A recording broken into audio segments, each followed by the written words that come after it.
Is Marc Schuylkill. Marc is one of those people who, opposite to the adage of a day late and a dollar short, is a year ahead and moving fast. He has had the courage to come out and announce for the Republican Senate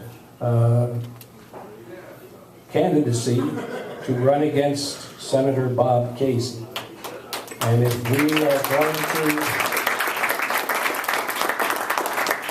we are going to do the job that needs to be done, that is one obstacle that needs to be dealt with.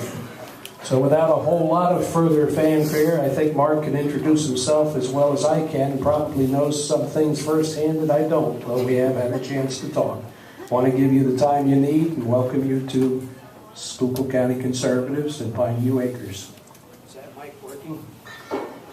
Is this mic on? Yes, it is. Oh, look at that. Well, thank you, Bruce. Thank you very much. And thank you, Bill, for this podium. I had asked for 2 teleprompters, but President Obama needs them tonight. He's having dinner with his wife right now, and he needs to know what to say to her. But Bruce, thank you very much for that kind introduction. I think the Schuylkill County Conservatives is a fine organization. You've grown quite a bit in the couple of years that you've been in existence. And I always love coming to Schuylkill County. It's a beautiful county. I hear a lot about it from one of the attorneys in my firm, Frank Sluices, who's here this evening. He's a Schuylkill County native and never tires of telling me how wonderful this county is. Yes, my name is Marc Schuylkill, and I'm a candidate for the Republican nomination to the United States Senate in 2012. I'm asking Republican voters across Pennsylvania to allow me the opportunity to replace Robert Casey Jr. as your United States Senator. I believe I will bring a new and independent spirit and perspective to our nation's capital. Now, a couple of things about me. First of all, I'm not a career politician. I've never held elective office. And I'm not the son of a governor. I'm the son of a traveling salesman from Pittsburgh, Pennsylvania, who worked his entire life and raised a family of 6 on full commission pay. And my father, growing up, had to get up every morning and go to work. If he didn't sell any furniture during the beginning of the month, we didn't get a paycheck at the end of the month. And that type of pay teaches a man the values of hard work and perseverance and living within one's means. And those values are sorely missing in Washington, D.C. today. Wouldn't you agree? Yes. In the first part of my adult life, I was immersed in politics, from campaigns to governing. I worked in both the legislative branch and the executive branches of government. I worked in both capitals, in Harrisburg and in Washington, D.C. I worked in the United States Senate, in the very office currently occupied by Senator Casey. In the second part of my adult life, I became a lawyer with a general law practice and an owner of a small law firm. We are very small. We have 15 employees and 2 office locations. We're very small, but we're very proud. And I know how hard it is to run a small business because I do it every day.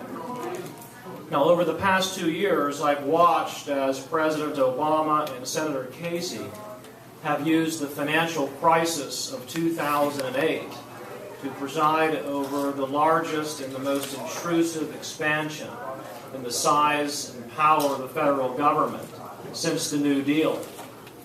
Over the past 2 years, President Obama and Senator Casey have launched an assault on our freedoms, on our liberties, on the free enterprise system, and really on the very American way of life. Now, after 2 years of President Obama and Senator Casey, they have given us a national debt that now exceeds $14 trillion. And that is $50,000 of debt for every man, woman, and child in America today. And I have 3 children, all of whom are under the ages of 5. And that is $150,000 of debt for them. And I constantly ask myself, well, what did my 3 young children do to deserve this debt that they have to now repay throughout their lives? Well, they've done nothing. It's this administration and the prior administration and career-minded politicians who have incurred this debt and are shifting it onto our shoulders and the shoulders of our children and grandchildren. And I think that is a national travesty. President Obama and Senator Casey have brought this country to the edge of financial ruin. Our creditors in China, in Japan, and around the world are astounded at the president's borrowing and spending. We now even have the Europeans lecturing us on big government and big spending. Now, President Obama is now saying that he needs us to give him permission to borrow more money so that he can spend more money. He's threatening the taxpayer, saying if we don't increase the ceiling on the debt limit, then this nation will be thrown into the Second Great Depression. And the president often says, let me be perfectly clear.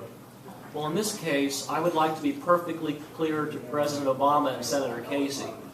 We're not going to give you any more money. It is your policies that are destroying this country.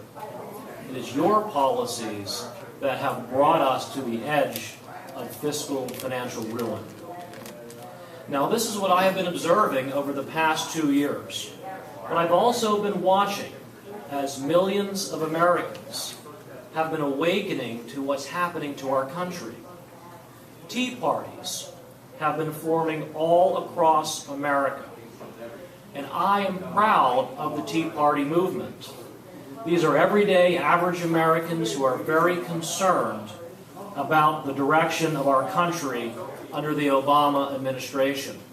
And I believe the Tea Party movement is the best thing that has happened to the Republican Party since Ronald Reagan changed his voter registration from Democrat to Republican. Does anybody else agree with that? And I believe the Tea Party movement is critical to helping the Republican Party complete the Reagan Revolution and restore our country to the constitutional republic created by our founding fathers. And by the way, I, for one, want to thank the Tea Party movement for the electoral victories in 2010 and for putting us in a position to take over the United States Senate and the presidency in 2012. You can applaud. In fact, it is the Tea Party movement that has caused me to run for this office. And I want to join the hundreds of thousands, if not millions, of Americans who are speaking out. They are stepping up to take our country back. And this is why I feel called and compelled to leave the comforts of my private life to go to Washington, D.C. and stop the Obama-Casey agenda in its tracks. This is my plan. If elected, I will work to stop all bailouts, stop all government takeovers of companies and industries, stop spending for the government stimulus spending bill, repeal Obamacare, cut spending now so that we can make our debt payments on time without increasing the ceiling on the debt limit. Balance the budget by reducing the size and scope of the federal government to one that conforms to the limits imposed upon it by the Constitution.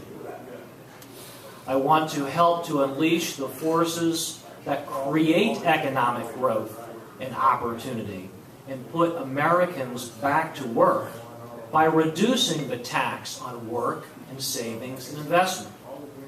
I want to roll back harmful and unnecessary regulations that are holding back businesses and stifling economic growth. I want to stop the Obama administration from imposing cap and trade via regulation. I want to stop Senator Casey from nationalizing hydraulic fracturing and shutting down the development of the Marcellus Shale. I think the development of the Marcellus Shale, if done properly, is going to restore Pennsylvania to its proper place as the leading manufacturing and mining and economic powerhouse in this country, the way it was at the turn of the 20th century. We cannot let Senator Casey and the liberals in the Obama administration shut down that development and close the door to billions of dollars that are trying to get into Pennsylvania, and close the door to tens of thousands of new jobs that will be created by the development of Marcellus Shale. I want to stop Senator Casey from bailing out underfunded and unfunded union pension plans. I want to create a citizen legislature by passing a term limit amendment.